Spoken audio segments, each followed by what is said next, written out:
जय श्री कृष्णा।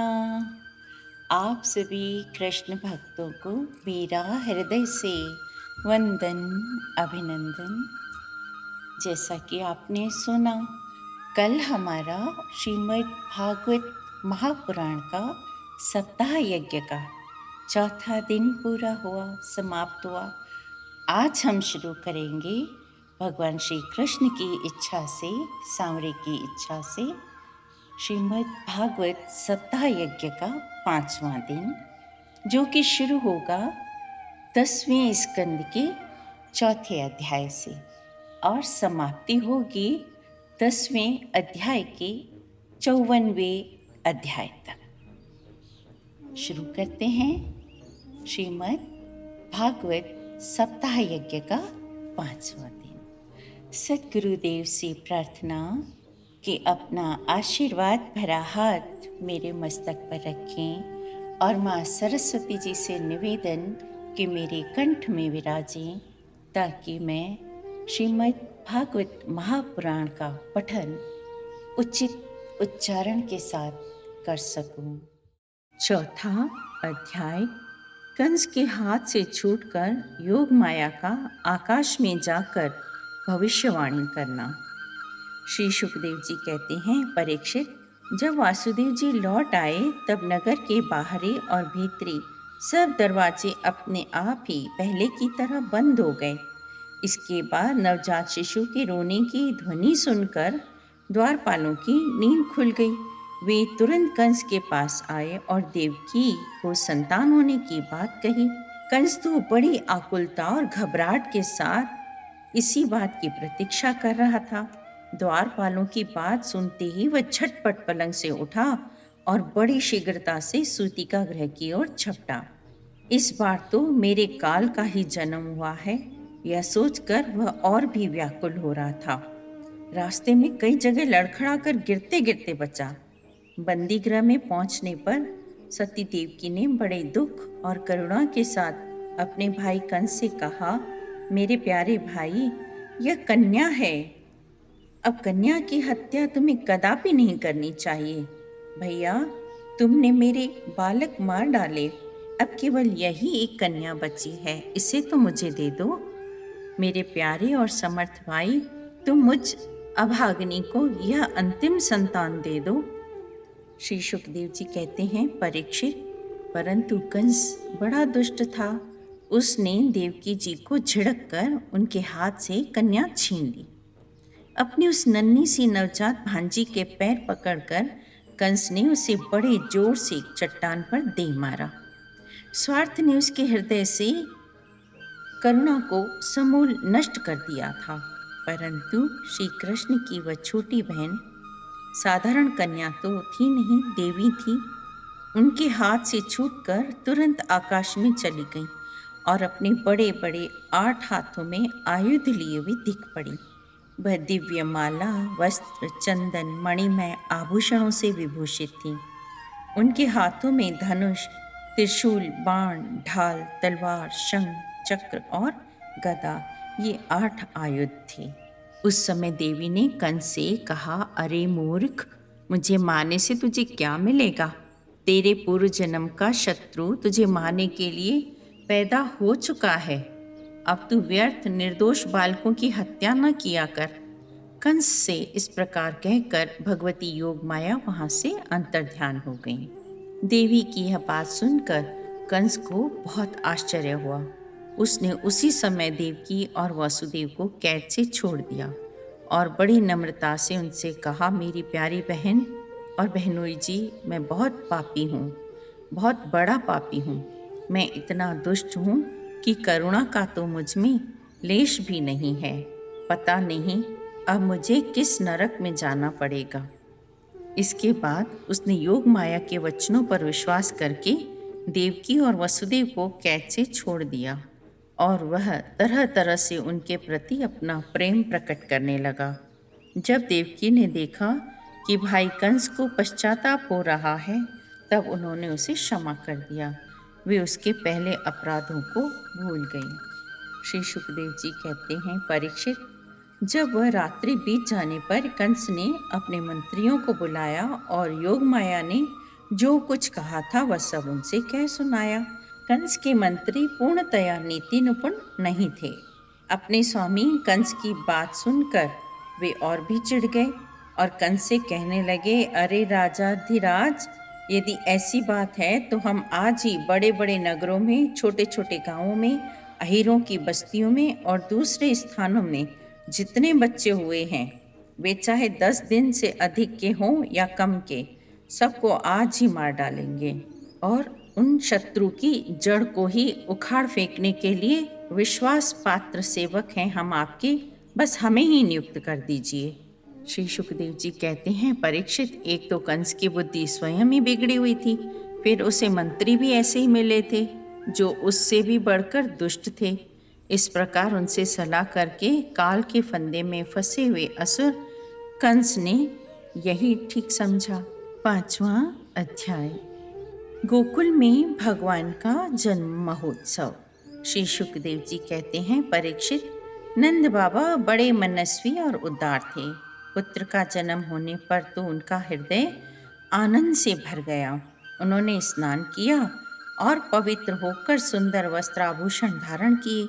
फिर वेदज्ञ ब्राह्मणों को बुलाकर स्वस्ति वाचन और अपने पुत्र का जात कर्म संस्कार करवाया।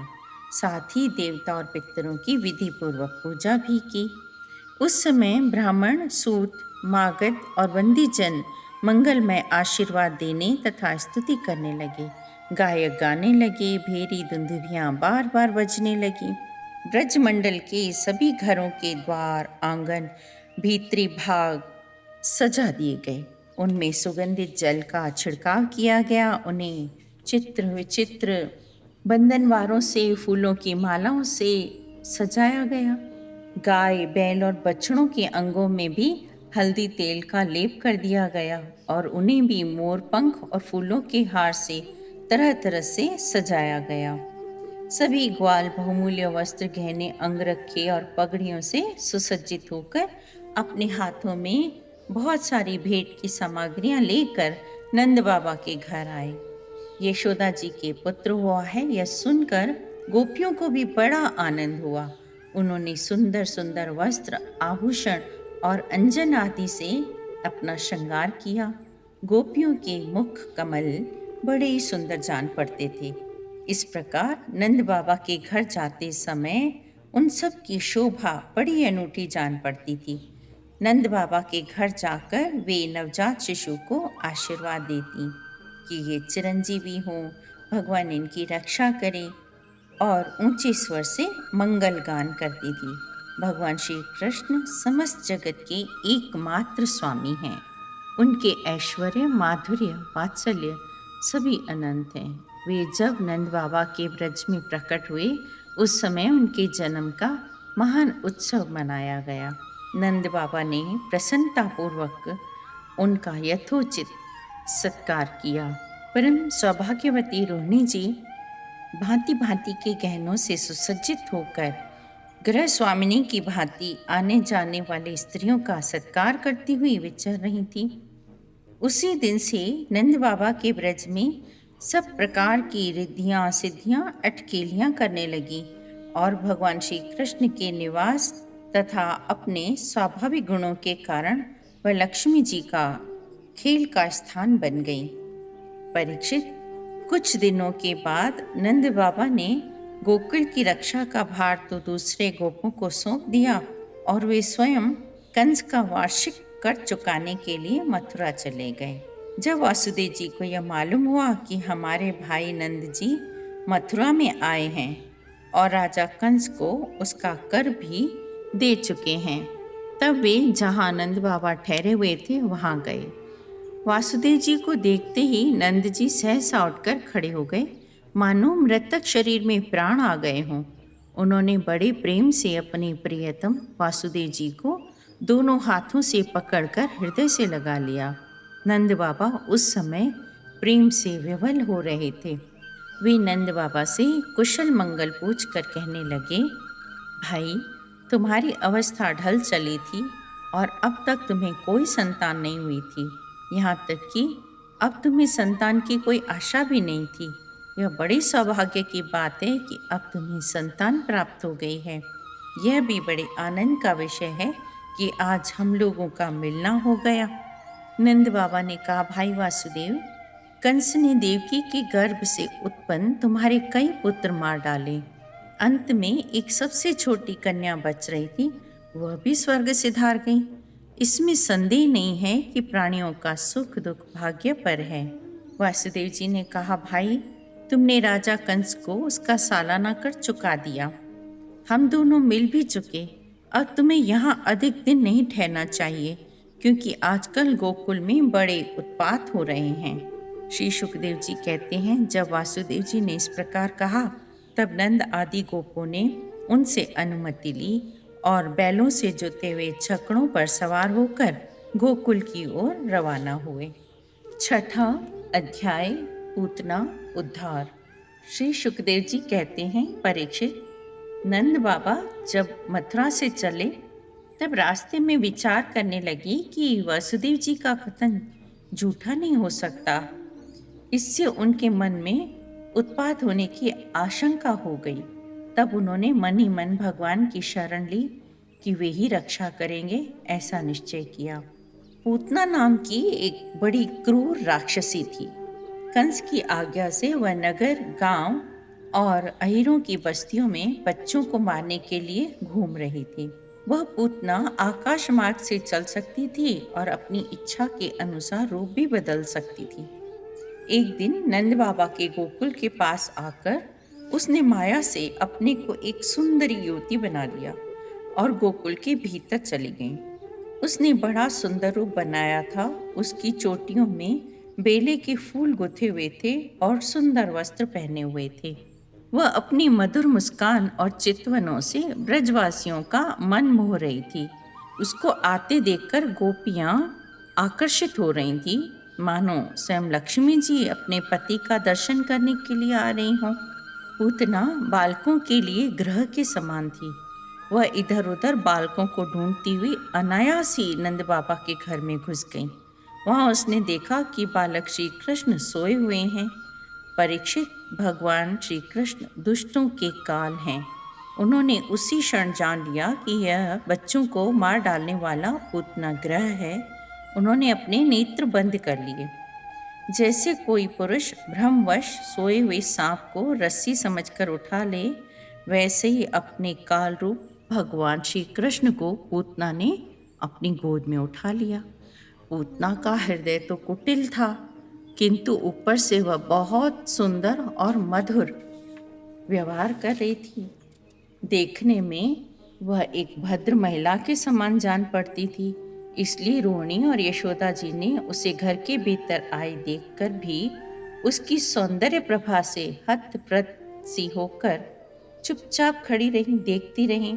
इधर भयानक राक्षसी पूतना ने बालक श्री कृष्ण को अपनी गोद में लेकर उन्हें दूध पिलाना शुरू किया, जहां उन्होंने स्तनों पर विष लगा के रखा था। भगवान दोनों हाथों से उसके स्तनों को जोर से दबाकर उसके प्राणों के साथ उसका दूध पीने लगे। अब तो पूतना के प्राणों के सभी मर्म स्थान फटने लगे। वह पुकारने लगी, अरे छोड़ दे, छोड़ दे, अब बस कर। वह बार बार अपने हाथ और पैर पटक पटक कर रोने लगी। उसके नेत्र उलट गए, उसका सारा शरीर पसीने से लथपथ हो गया। उसकी चिल्लाहट का वेग बड़ा भयंकर था। उसके प्रभाव से पहाड़ों के साथ पृथ्वी और ग्रहों के साथ अंतरिक्ष डगमगा उठा। बहुत से लोग वज्रपात की आशंका से पृथ्वी पर गिर पड़े। परीक्षित, इस प्रकार निशाचरी पूतना के स्तनों में इतनी पीड़ा हुई कि वह अपने को छिपा न सकी और राक्षसी के रूप में प्रकट हो गई। उसके शरीर से प्राण निकल गए, मुंह फट गया, बाल बिखर गए और हाथ पांव फैल गए। पूतना के शरीर ने गिरते गिरते भी 6 कोस के भीतर के वृक्षों को कुचल डाला। वह बड़ी अद्भुत घटना हुई।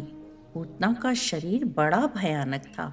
उसका मुंह तीखी और भयंकर दाढ़ों से युक्त था। उसके नथुने पहाड़ की गुफा के समान गहरे थे।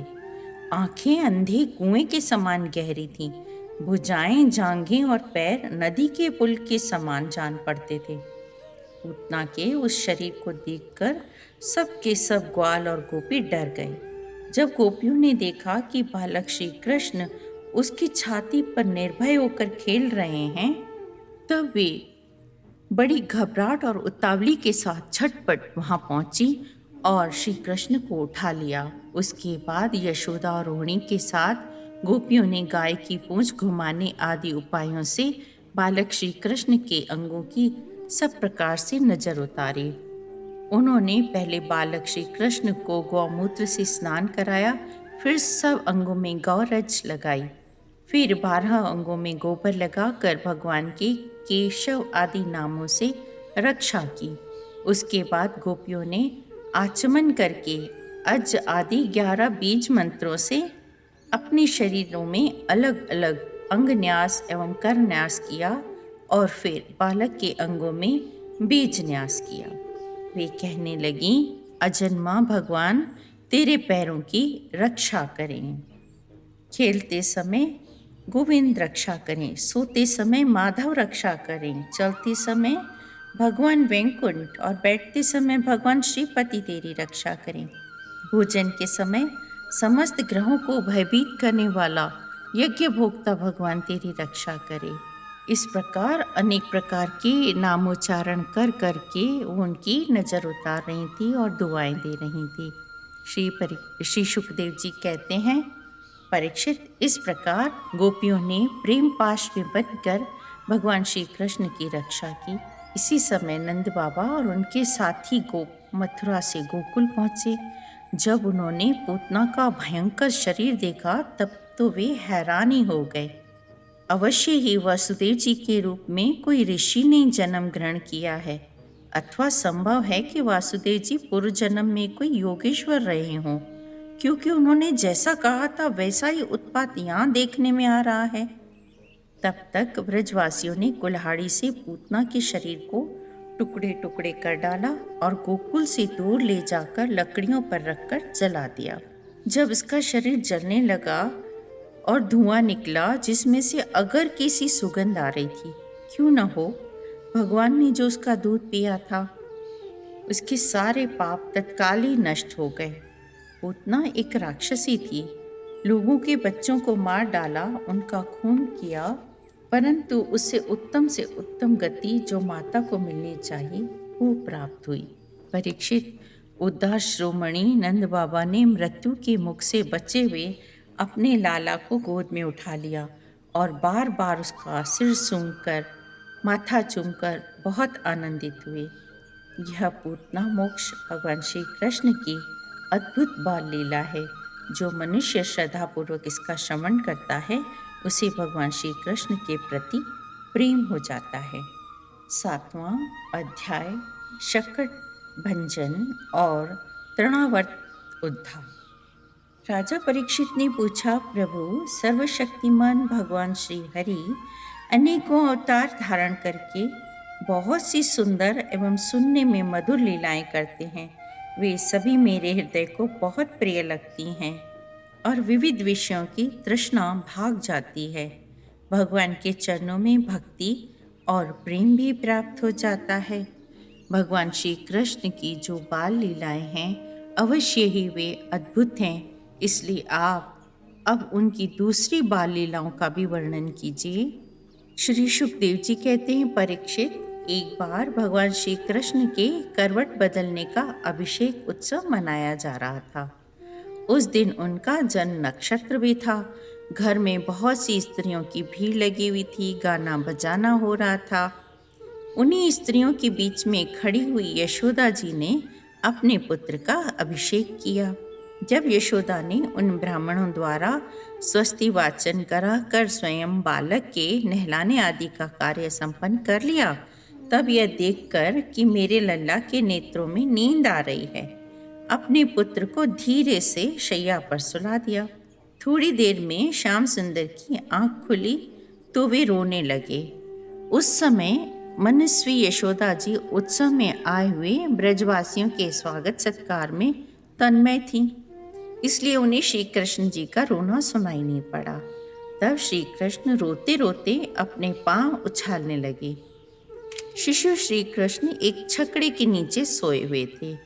उनके पांव अभी नन्हे नन्हे थे, परंतु वह नन्हा सा पांव लगते ही विशाल छकड़ा उलट गया। उस छकड़े पर दूध, दही आदि अनेक रसों से भरी हुई मटकियां और दूसरे बर्तन रखे हुए थे। वे सब के सब फूट फाट गए और करवट बदलने के उत्सव में जितनी भी स्त्रियां आई हुई थीं, वे सब और यशोदा, रोहिणी, नंद बाबा और गोपगण सब इस आवाज को सुनकर व्याकुल हो गए। अरे क्या हो गया? यह छकड़ा अपने आप कैसे उलट गया? वे इसका कोई कारण ही नहीं समझ पा रहे थे कि खेलते खेलते बालकों ने और गोप गोपियों से कहा कि इस कृष्ण ने ही तो रोते रोते अपने पांव की ठोकर से इसे उलट दिया है, इसमें कोई संदेह नहीं। परंतु गोपों ने उसे बालकों की बात मानकर उस पर विश्वास नहीं किया। सत्यशील ब्राह्मणों का आशीर्वाद कभी विफल नहीं होता, यह सोचकर नंद बाबा ने बालक को गोद में उठा लिया और ब्राह्मणों से पवित्र यजुर्वेद के मंत्रों द्वारा औषधियों से युक्त जल से उनका अभिषेक कराया। ब्राह्मणों को अति उत्तम अन्न का भोजन कराया, सर्वगुण संपन्न बहुत सी गायें दी। ब्राह्मणों ने उन्हें आशीर्वाद दिया।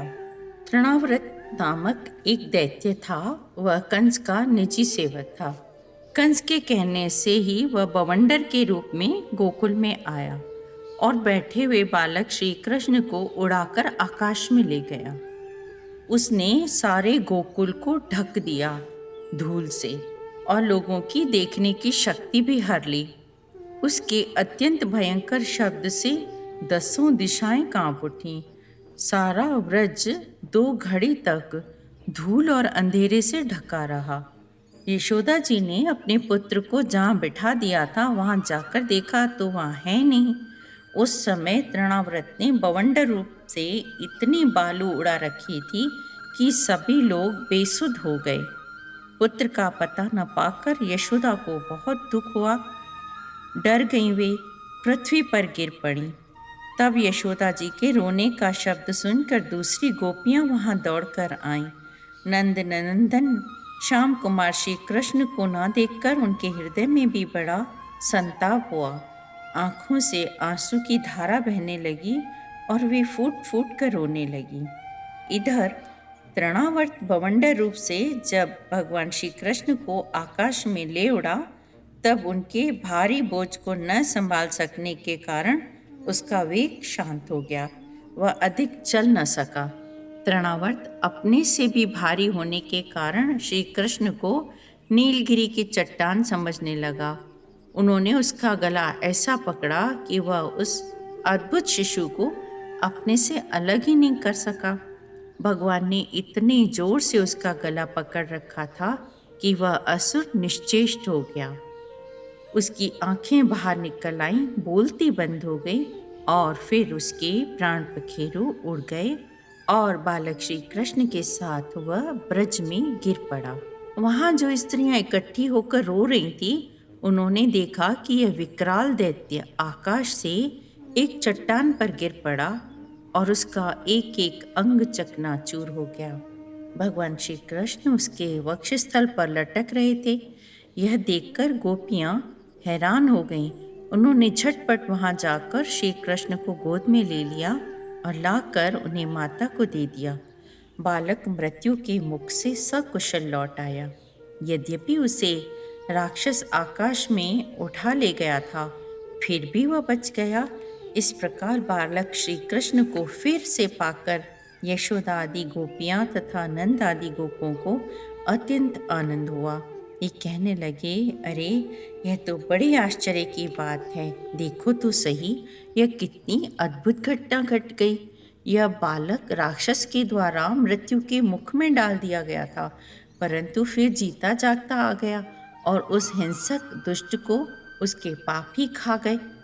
हमने ऐसा कौन सा तप, भगवान की ऐसी कौन सी पूजा की है कि जिसके फल से हमारा यह बालक अपने स्वजनों को सुखी करने के लिए फिर से लौट आया है।